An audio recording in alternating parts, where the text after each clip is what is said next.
Сайн байцгаана уу эрхэм үзэгчид та бүхэндээ лав гарагийн мэндийг хүргэж байна. DBS телевизийн мэдээний албанаас бэлтгэн хүргэдэг Төвийн бүсийн мэдээллийн хөтөлбөр энэ өдрийн аймаг орон нутгийн хэмжээндх онцлог мэдээллүүдэд та бүхэндээ хүрэхэд бэлэн боллоо. Анхаарлаа хандуулна уу.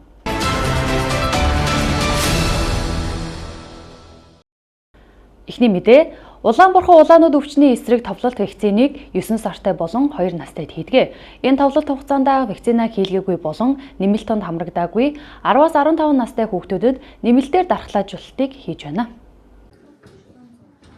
Улсын хэмжээнд 2026 оны 1-р сарын 26-ны өдрөөс эхлэн 10-аас 15 настай хүүхдүүдийг Улаанбурхан улаанууд өвчний эсрэг вакцинжуулалтад нэмэлтээр хамруулах ажил хийгдэж байна. Учир нь энэ насны хүүхдүүдийн дунд Улаанбурханы өвчлөл хамгийн өндөр байгааг онцоллоо. Тус ажлын хүрээнд эмч мэрэгжилтнүүд сургуулиудаар явж вакцинжуулалтыг хийж байна. Эрүүл мэндийн сайдын 2026 оны 1 сарын 21-ний А21-р тушаалаар Улаанбурхан өвчний эсрэг нэмэлт вакциныг болохоор улсын хэмжээнд 10-аас 15 насны хүүхдүүдийн дунд зохион байгуулж байна. Энэ вакцинд ямар хүүхдүүд хамрагдах вэ гэхээр хэдий товлын дагуу 9 сартай 2 настай Улаанбурхан улаануудынхаа авдрыг вакцинд орсон боловч 23-аас 26 оны хооронд ямар нэг Улаанбурханы эсрэг нэмэлт дархлаажуулалтанд хамрагдаагүй хүүхдүүд орно. Дээрэс нь 23-аас 26 онд ямар нэг байдлаар нэмэлт болон голомтын вакцинд орсон боловч товлын вакциных нь тун дутуу тохиолдолд энэхүү вакцинд орох байгаа. Улсын хэмжээнд бол 10-аас 15 насны буюу 2011-ээс 2016 онд төрсэн хүүхдүүд яг оноороо тооцогдож энэхүү вакцинд орно гэж ойлгож болно. Вакцины цэгүүд маань өөрөө яг интернетэд суурилсан төхөөрөмжүүдээ болон ноутбукуудаа аваад ирсэн. Тухайн хүүхдийн регистрийг хийгээд цахимд оруулсан мэдээллийнхэн дагуу тун дутуу тохиолдолд тунгуудыг хийгээд тун бүрэн хүүхдүүдэд бол буцаагаад ингээд вакцинжуулалтын ажлаа хийгээд явж байна. Зөвлөгөө гэх юм бол мэдээж вакцин учраас хүүтэн сэрүүний улиралд хийгдэж байгаа учраас хамгийн түрүүнд бол даарахгүй байх. Тэгээд дээрэс нь вакцинд орохоос өмнө айд сандрахгүй байх хүүхдүүд нөө айснасаа болоод жоохон ухаан балдартах ч юм уу ийм тохиолдлууд бас гарч болдог. Тэгээд айсантай холбоотой урал илэрдэг учраас аль болох айхгүй тайван байх, хоол цайгаа идэж уусан байх. Вакцин хийлгэсний дараа вакцин хийлгсэн газар хэсэг газар бол хүрхгүй байх, хүүтэн мөрөхгүй байх, ус өрөхгүй байх. Дээрэс нь халуун бүлээн шингэн зүйл маш сайн уух, чанартай хоол унд идэх. Тэр тухайн вакцин хийсэн хэсэг газрыг хүрхгүй, маажихгүй, цохихгүй ийм байх ёстой. Өчигдөр буюу 1 сарын 27-оноос эхлээд Дархуул аймгийн хэмжээнд вакцин эхэлсэн. Одоогийн байдлаар бол 1300 гаруй хүүхдүүдэд бол вакцина хийчихсэн явж байна. Өнөөдөр бол ингээд бүх сургуулиуд дээр ерөөхдөө хуваар гаргацсан байгаа. Өнөөдөр 16, 15, 1-р сургууль, 4-р сургууль, тэгээд Шинэ Дарханд гэх юм бол оюуны ирээдүйн сургууль, 9-р сургууль, од сургууль гэдэг ингээд сургуулиуд дээр хийгдэж байгаа. Мөн сумдууд маань ч гэсэн бас вакцинжуулалтын ажлаа хийгээд явж байгаа. Халдвараас урьдчилан сэргийлж Улаанбурханы товлолын болон нэмэлт вакциндаа хамрагдаагүй бол дархлаажуулалтаа идэвхтэй хамрагдахыг зөвлөж байна.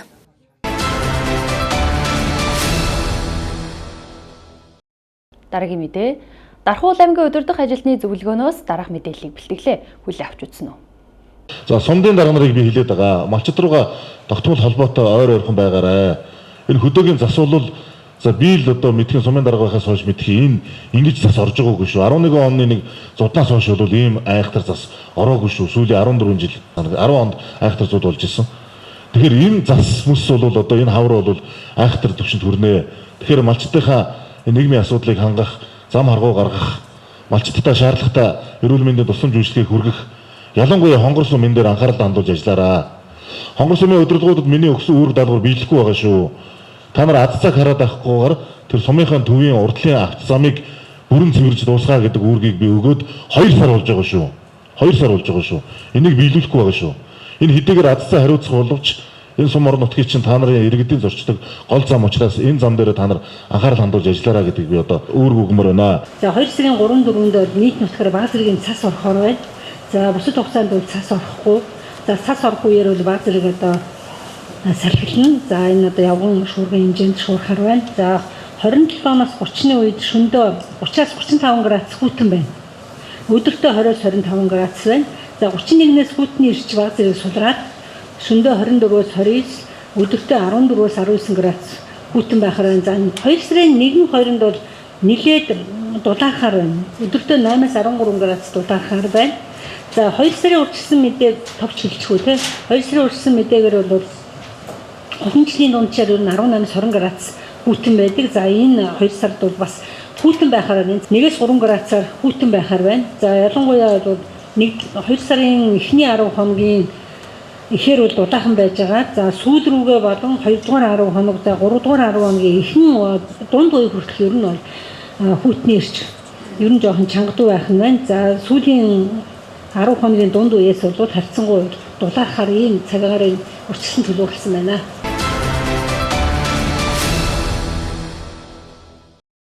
Дараагийн мэдээ, Европын хүүхдийн үндэсний топ 3 брендийн нэг болох Organics брендийн бүтээгдэхүүнүүд Дархан хотод худалдаалагдаж байна. Тус брендийн бүтээгдэхүүнүүд нь Европын холбооны ногоон навч тэмдэглэгээтэй, нэмэлт бордоо ашигладаггүй, эрүүл хүндрэлсний гэрчилгээтэй, нэмэлт ам дүнээр оруулагчгүй, хугацаа уртасгагчгүй гэдгээрээ онцлог даваа талтай байна. Дэлгэрэнгүй мэдээллийг хүлээн авч үзнэ үү. Би та бүхэндээ хүүхдийн нэмэлт хооллолтын брэнд Organics брендийг танилцуулж байна. За тус брендийн тухайд 1992 оноос эхлэн хүүхдийн органик нэмэлт бүтээгдэхүүнүүдийг үйлдвэрлэн үйл ажиллагаагаа явуулж байгаа юм байна. Одоо та бүхэндээ дэлгэрүүлэн бараа бүтээгдэхүүнүүдийг танилцуулъя. За сайн байцгаана уу. За Organics брэнд маань 1992 оноос хойш үйл ажиллагаагаа явуулж байгаа юм Английн алдартай брэнд байгаа. За хүүхдийн бор хооллолт буюу хүүхдийн маань насан туршийн эрүүл органик хэрэглээг түгээн дэлгэрүүлэх зорилготойгоор эхэлсэн юм брэнд байдаг. За жишээ дурдах юм бол ээжүүдийн маань маш сайн мэдэх Baby Rice буюу 6 сартаагаас дээш хүүхд маань бор хоолнд ороход нь хотоодод нь өнгөр тогтоож өгдөг юм гоё будааны цутан байна. За үргэлжлүүлээд 6 төрлийн маань нухшнууд байна. За мөн амд ороо тайлах бүтцтэй Actual Size буюу хүүхдийн маань гарт тохирсон хэмжээтэй будааны чипснүүд маань бас худалдаалагдж байгаа. За мөн бид үйл ажиллагаагаар тэлээд Дархан аймагта Дүүдүү Baby Store гэдэг хүүхдийн дэлгүүртээ үйл ажиллагаагаа явуулаад ямар ч нэмэгдэл үнгүүгээр ээжүүдтэй хүргэж байгаадаа маш их таатай байна. Хүүхдийн органик бүтээгдэхүүнүүд нь ямар ач холбогдолтой, ер нь хүүхдээ яагаад эрүүл органик бүтээгдэхүүнийг ээжүүд маань сонгож хэрэглэх ёстой юм бэ? Сүүлийн үед ерөнхийдөө диатез гээд сахарын аршилтай хүүхдүүд маш их болж байна. За тэгээд цаашлаад хүүхдийн маань насан туршийн дархлаа, тогтолцоо, эргэтэн тогтолцоонд маш сөрөг нөлөөтэй байгаад байдаг. Үүнийг ерөнхийдөө таслан зогсоох зорилгоор Organics брэнд маань ямар ч нэмэлт сахаргүй, пестицид, докторжуулагч гэх мэт нэмэлт бортоогүй ийм бүтээгдэхүүнүүдээр бүтээгдэхүүнийг хийдэг гэдгээр маш том даваа талтай байдаг. Ер нь бол хүүхдийн маань цаашдын насан туршийн эрүүл мэнд учраас 6 сартаагаас эхлээд эрүүл зөв хооллолтоор хүүхдээ эхлүүлвэл зүгээр гэдэг үднээс Organics брендийг ерөөхдөө оруулж ирээд хэрэглэгчдэд хүргэж байгаа таатай наа. Энд харагдаж байгаа Baby Rice буюу будааны цутан маань ерөөхдөө 6 сартаагаас хүүхд маань дөнгөж бор хоолнд орох үеэс маань ээжүүд маань за нэг будааны шүүсээр бор хоолнд оруулна гэж ярьдаг. Зөн ээжүүдийн маань ажлыг хөнгөвчөж өгсөн юм бүтээгдэхүүн байгаа. За усанд эсвэл сүүнд нь яруулаад өгж болдог. Бүтцийн үед маш шингэн бүтцтэй. Хүүхдэд маань ходоодонд өнгөр тогтоож өгдөг ийм будааны цутан байгаа. За мэдээж хүүхд маань 6 сар хүрээд шинэ амттай, шинэ бүтцтэй танилцсны дараагаас өөр амттай, жимснүүдтэй, хүнсний ногоотой танилцдаг. Энэ үедд нь ерөөдөө жимсгэнтэй танилцуулах зорилгоор гүзэлгэнтэй кашиг бас оруулж ирсэн байгаа.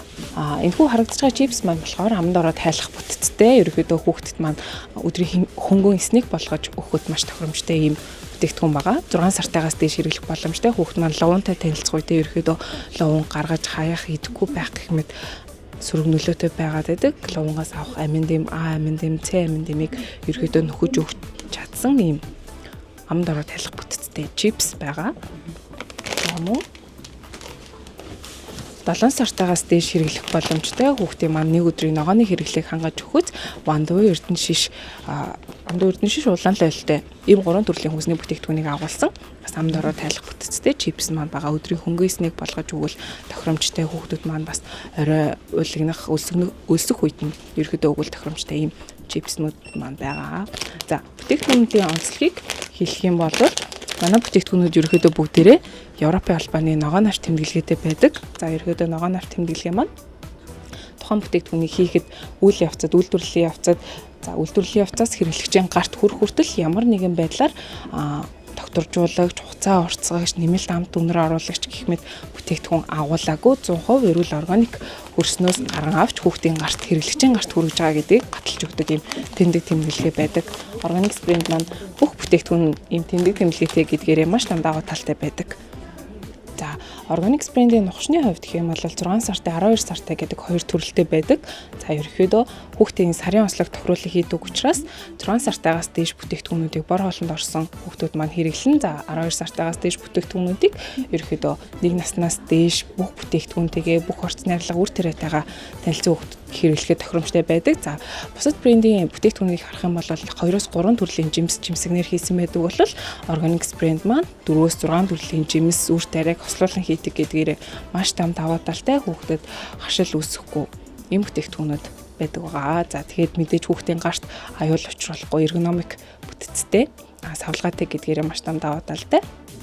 Organic Sprint-ийн бүтээгдэхүүнүүдийг ээжүүд маань Дархан хотод хаанаас худалдаа авах боломжтой вэ?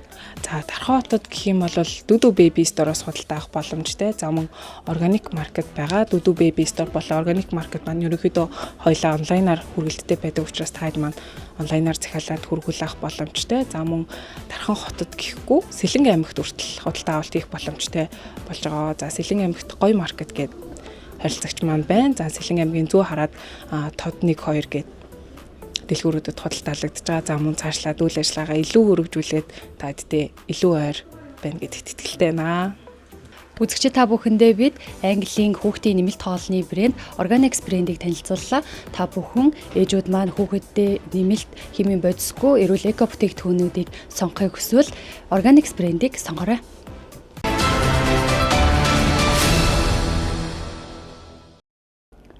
Төвөмсийн мэдээллийн хөтөлбөр үргэлжилж байна. Дархан аймгийн онцгой байдлын газраас дараах мэдээллийг бэлтгэлээ. Хүлээн авч үзнэ үү?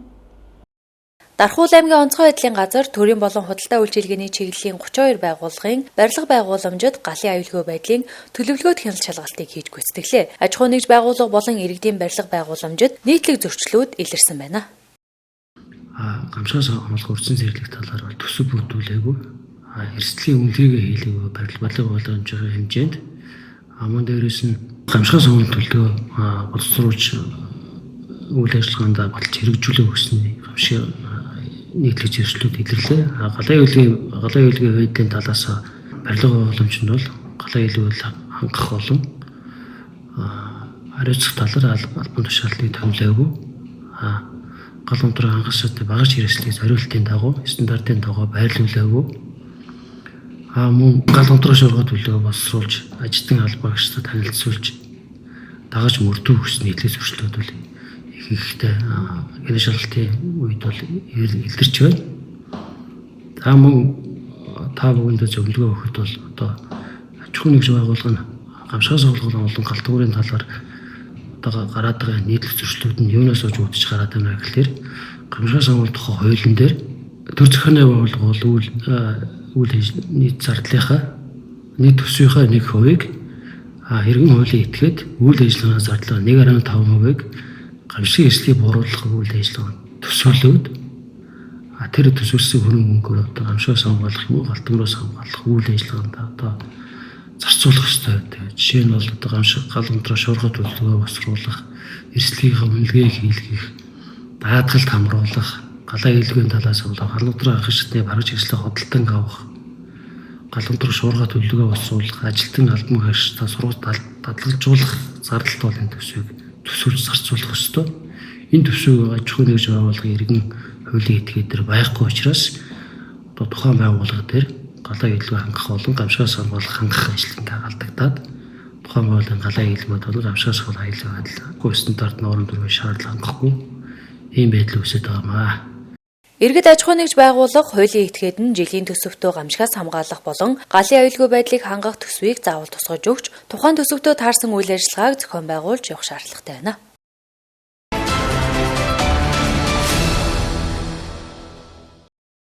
Дараагийн мэдээ Дархан хотод худалдаа үйлчилгээний шинэ өнгө төрхийг бүрдүүлсэн Амуу мол худалдааны төв 3 жилийн айн баярынхаа хүрээнд Азийн суглаатай хямдралтай худалдааг явуулж байгаа юм байна.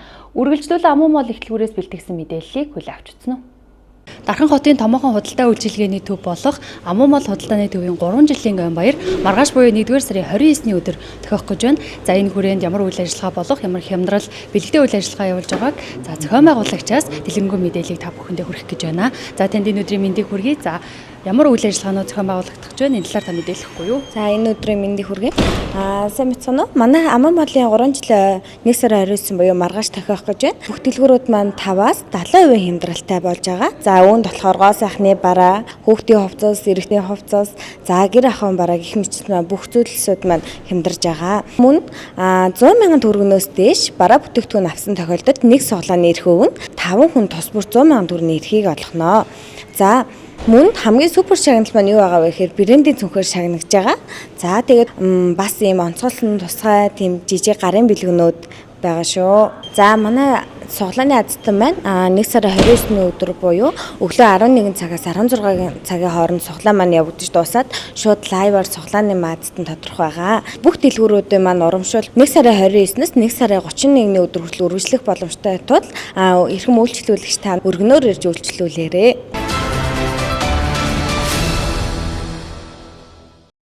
Төмөсийн мэдээллийн хөтөлбөр үргэлжилж байна. Дархан хотын хог тээврийн үн 3 дугаар сарын 1-ээс эхлэн нэмэгдэх болсон байна. Энэ талаарх дэлгэрэнгүй дараах тодруулах ярилцлагаас хүлээн авч үзсэн үү? Үзэгчид та бүхэндээ бид хог тээврийн үн нэмэгдсэнтэй холбоотой асуудлыг тодруулахаар Дархан сумын засаг даргын орлогч Мөнх Эрдэнэтэй уулзаад байна. За тэрний өдрийн мэндийг хүргэе.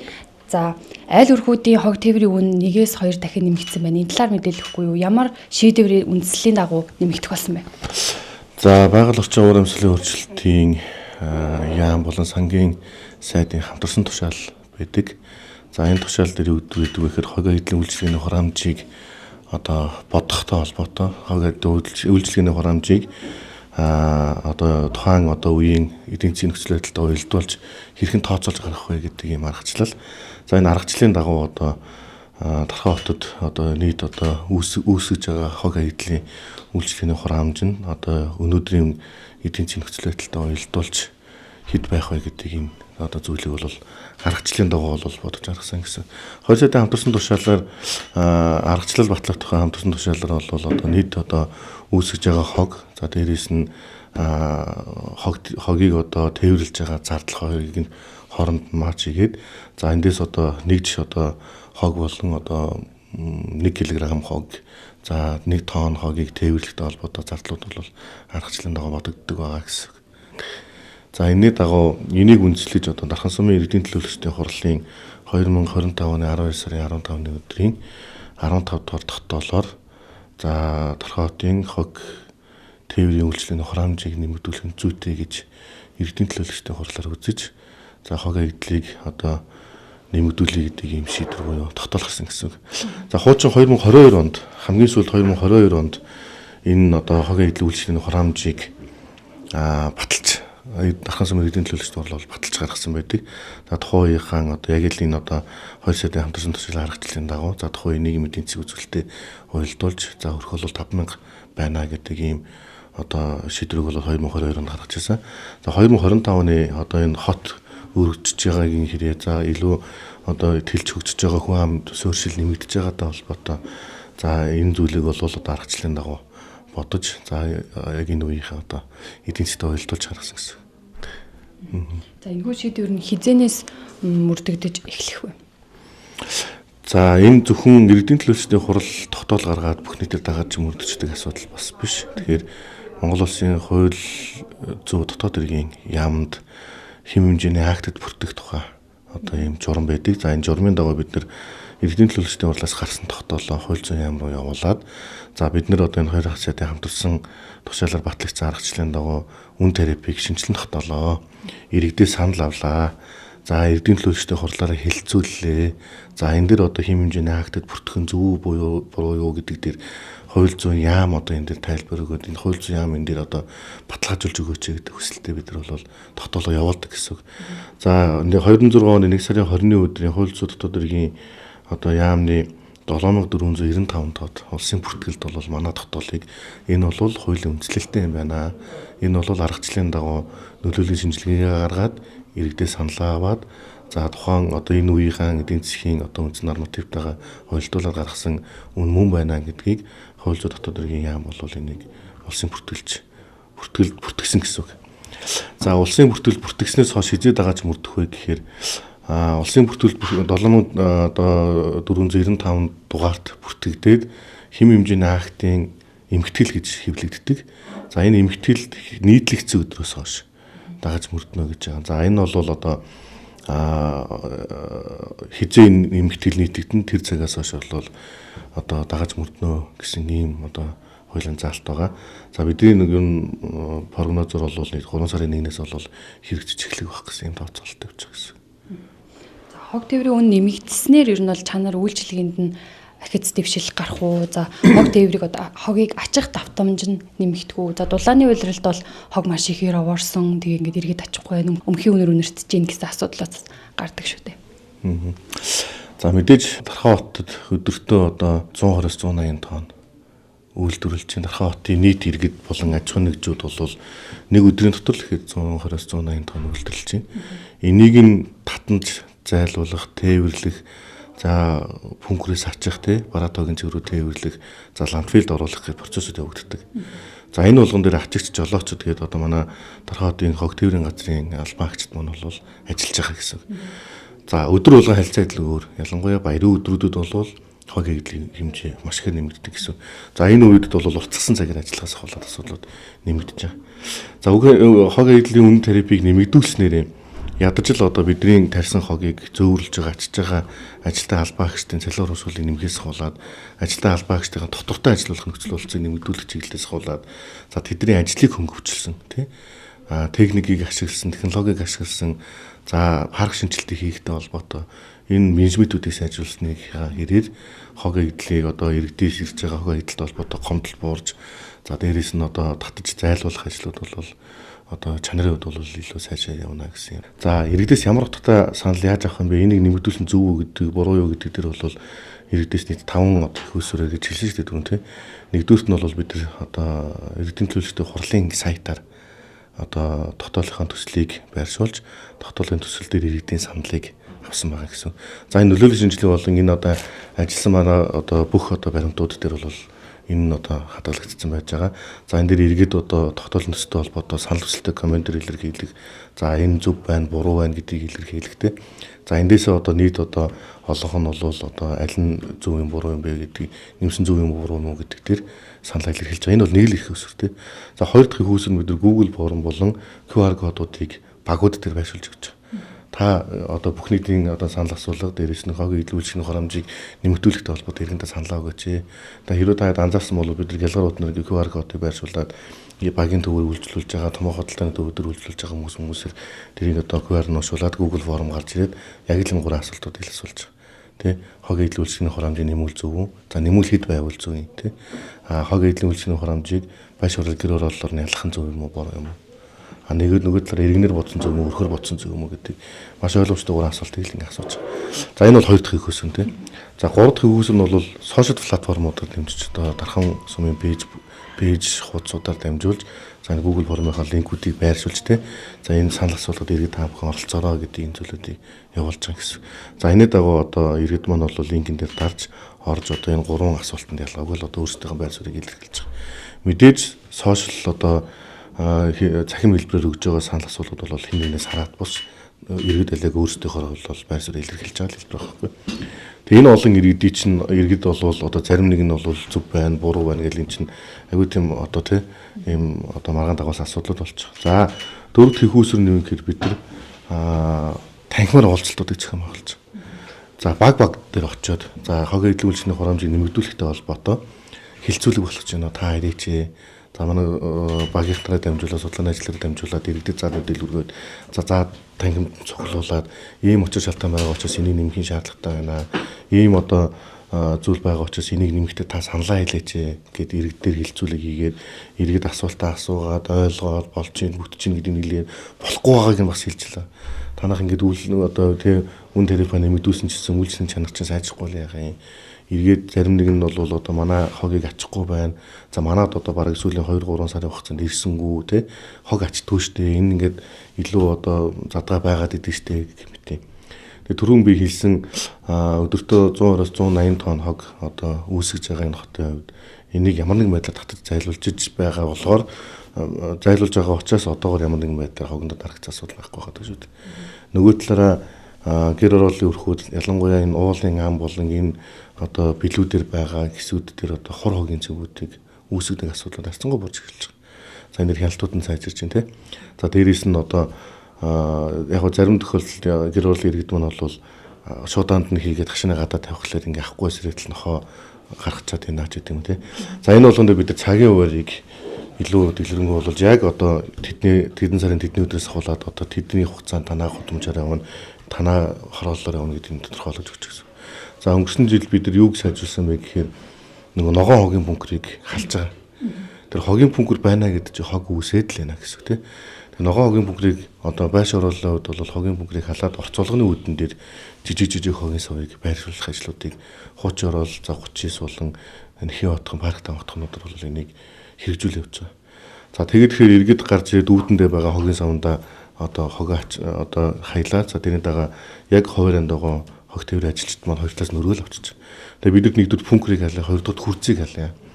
Тэгээ ямар тохиолдолд одоо ачигчд маань одоо хүрцээр ачиж байгаа тохиолдолд энэ бол сайжруулалтыг огтхгүй байна. Тийм учраас хүрцээр ачихгүй байх хадлын их үзийг халах бодлогыг бас бэрхтүүлээ гэдэг асуудлыг яриа явж байгаа гэсэн. За мөн иргэдээс бас нэг шүмжтэй хандж байгаа зүйл нь за засгийн газраас бол ус тог тэ янз бүрийн одоо үнийг нэмэгдүүлэхийг хориглоно гэдэг одоо ийм шийдвэрүүд гарсан. Энд гадархан хэрэгжихгүй байгаа юм байна гэдэг нь иргэдээс бол гомдол санал ирсэн. За энэ бол 26 онд бол одоо засгийн газраас бол ийм уриалга гаргасан байгаад. Тэгээ бид нар яг ингээд албачсан байгаа тогтоол нь байна уу гэж ингээд хайж үзээд энэ дээр бохсон яг ингээд албачсан зүйл байгаагүй. За ер нь бол уриалга одоо нэмэхгүй байхыг уриалсан асуудал байна. Нэгдүгээр. Хоёрдугаар энэ асуудал маань 25 онд одоо шийдэгдсэн асуудал. 25 оны Тархан сумын иргэдийн төлөөлөлтийн хурлаар ороод батлагдаад хууль зүйн яам руу явуулаа процесс нь явагдсаар хагаад 1 сарын 20-нд л хууль зүйн яам шийдвэр гаргаж байгаа л хэлбэр үүсэн байхгүй. Тэгэхээр энэ одоо юу гэдэг засгийн газраас авсан шийдвэрийг бас орнуудыг хэрэгжүүлэхгүй байна гэдэг иргэдийн шүүмжлэлээр бол ийм тайлбарыг өгөх боломжтой байна. Үзэгчид та бүхэндээ бид Дархан хотын хог тээврийн үн нэмэгдсэн талаарх асуудлыг тодруулан Дархан сумын засаг даргын орлогч мөн Эрдэнэс тодруулан хүргэлээ анхаарал хандуулсанд баярлалаа.